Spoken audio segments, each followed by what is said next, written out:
தற்போதைய முக்கிய செய்தி. சென்னை அண்ணா பல்கலை மாணவி பாலியல் வன்கொடுமை சம்பவத்திற்கு ஆளான சம்பவத்தை கண்டித்து போராட்டத்தில் ஈடுபட்ட அதிமுக பாஜகவினர் மீது வழக்கு பதிவு செய்யப்பட்டுள்ளது. அனுமதியின்றி கூடுதல், சாலை மறியல் செய்தல் உள்ளிட்ட 2 பிரிவுகளின் கீழ் வழக்கு பதிவு செய்யப்பட்டுள்ளது. சென்னை வள்ளுவர் கோட்டத்தில் ஆர்ப்பாட்டத்தில் ஈடுபட்ட பாஜகவினர் மீதும் வழக்கு பதியப்பட்டுள்ளது. பாஜக நிர்வாகிகள் தமிழிசை சவுந்தரராஜன், கரு நாகராஜன் உள்ளிட்ட 417 பேர் மீது வழக்கு பதிவு செய்யப்பட்டுள்ளது.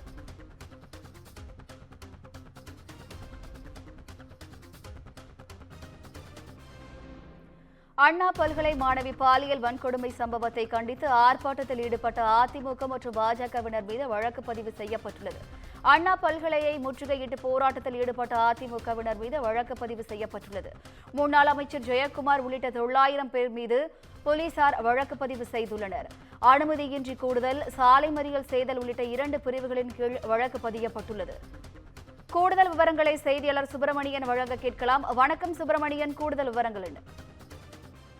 அண்ணா பல்கலைக்கழக வளாகத்தில் மாணவி பாலியல் வன்கொடுமை செய்த சம்பவத்தை கண்டித்தும், அதே போல தமிழக அரசை கண்டித்தும் உரிய முன் பாதுகாப்பு ஏற்பாடுகள் அண்ணா பல்கலைக்கழகத்தில் செய்யப்படவில்லை என்பதை கண்டித்தும் அதிமுக சார்பில் முற்றுகை போராட்டம் என்பது நேற்று நடந்தது. அண்ணா பல்கலைக்கழக வளாகத்தில் முற்றுகையிடுவதற்காக அதிமுக முன்னாள் அமைச்சர் ஜெயக்குமார், அதே போல மாவட்ட செயலாளர் விருகை ரவி உள்ளிட்ட 900 பேர் முற்றுகை போராட்டத்தில் ஈடுபட்டார்கள். அவர்கள் கைது செய்யப்பட்டு கோட்டூர்புரத்தில் இருக்கக்கூடிய சமூக நலக்கூடத்தில் தங்க வைத்தார்கள். அதன் பிறகு மாலை விடுவிக்கப்பட்டனர். இதன் தொடர்ச்சியாக தற்போது இந்த முற்றுகை போராட்டத்தில் ஈடுபட்டவர்கள் மீது போலீசார் வழக்கு பதிவு செய்திருக்கிறார்கள். சுமார் 900 பேர் மீது வழக்கு பதிவு செய்யப்பட்டிருக்கிறது. அதிமுக முன்னாள் அமைச்சர் ஜெயக்குமார் உட்பட 900 பேர் மீது கோட்டூர்புரம் போலீசார் வழக்கு பதிவு செய்திருக்கிறார்கள். அனுமதியின்றி கூடுதல், சாலை மறியல் போராட்டத்தில் ஈடுபடுதல் உள்ளிட்ட 2 பிரிவுகளின் கீழ் வழக்கு பதிவு செய்யப்பட்டிருக்கிறது. இதே போல சென்னை வள்ளுவர் கோட்டத்தில் பாரதிய ஜனதா கட்சியின் சார்பில் போராட்டம் என்பது நடைபெற்றது.